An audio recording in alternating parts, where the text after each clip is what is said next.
Baba Ramdev has sparked yet another controversy after he called MPs murderers and illiterate. The members of parliament have lashed out at the spiritual guru, calling it unfair of Baba Ramdev to have made such remarks against them. ये तो हक लूटा है उन लोगों ने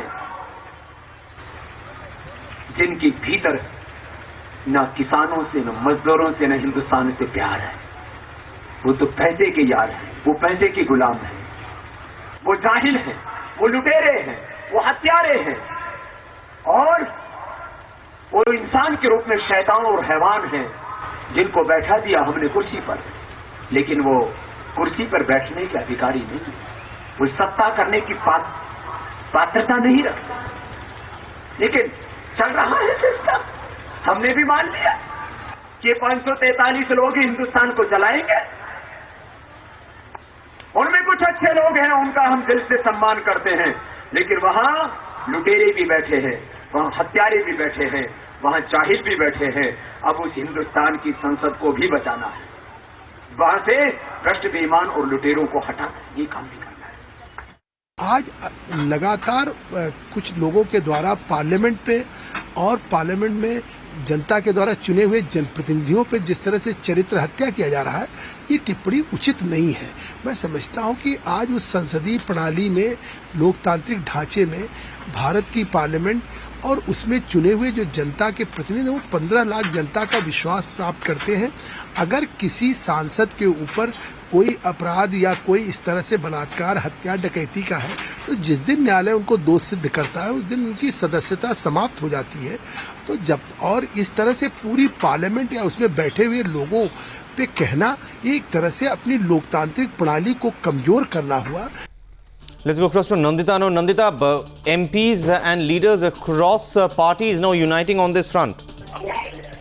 Well, yes, earlier also when comments like this have been made against parliamentarians by either Baba Ramdev or even members of Team Anna, there have been resolutions in Parliament itself condemning such statements, and that's exactly what we've seen today.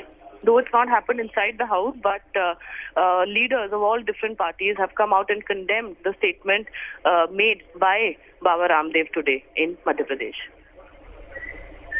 All right, let's listen into some other reactions that have come in this matter. अपने हिंदुस्तान में कोई भी कुछ बोल सकता है आजकल, किसी प्रकार के कहीं पर किसी पर लगाम नहीं लगा हुआ है। वैसे आश्चर्य होता है मुझे कि बाबा रामदेव जैसे व्यक्ति इस तरह से बात करेंगे। कहने को तो मैं भी क्रिमिनल हूँ, 144 का उल्लंघन किया था, बिजली नहीं आती थी क्षेत्र में, तो उसके लिए केस हुआ था, लेकिन उनसे ऐसी अपेक्षाएं नहीं रखता हूँ, न जाने क्या हो गया उनको। संसद का और सांसदों का, बल्कि सारे जो प्रजातांत्रिक संस्थाएं हैं उनका अपमान करो, और जो जितना अपमान करेगा उतना बड़ा हीरो बनेगा। ये बिल्कुल गलत है, क्योंकि कोई भी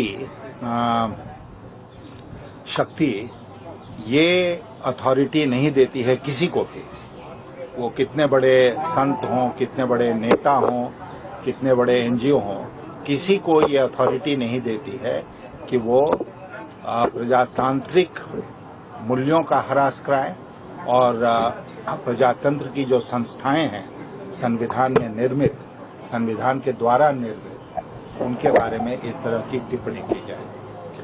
जब वो पूरे लोकतंत्र को रेल देने पर पड़े हुए हैं तो मर्यादा कहाँ रहेगी? वो तो एक प्रकार से पूरी संसदीय प्रणाली पर प्रश्न चिन्ह लगा रहे हैं।